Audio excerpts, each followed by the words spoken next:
Presidenti Donald Trump ka shpallur një armëpushim të plot mes Izraelit dhe Iranit duke deklaruar se lufta 12 ditore ka marrë fund.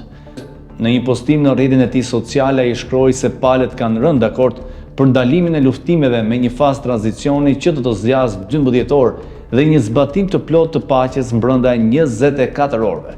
Trump u shpreh se konflikti mund të kishte zgjatur për vite dhe të kishte shkatruar lindjen e mesme, por është mangur në kohë. Sipas tij, Irani do të ndalojë sulme në mesditë, ndërsa Izraeli në mesnatë. Armëpushimi do të zbatohet me respekt nga të dyja palët gjatë çdo faze.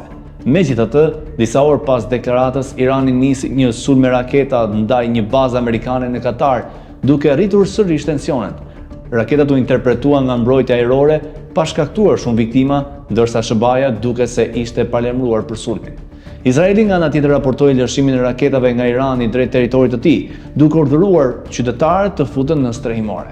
Forcat e mbrojtjes së Izraelit aktivizuan sistemet e mbrojtjes ajrore, ndërsa ministri i mbrojtjes njoftoi hakmarrje ndaj objektivave në Teheran, ndërsa armëpushimi shkelet. Ndërkohë, hapësirat ajrore izraelite u mbyllën sërish për arsye sigurie. Analistët paralajmërojnë se çdo shkelje e marrëveshjes mund të çojë në një përshkallëzim të ri.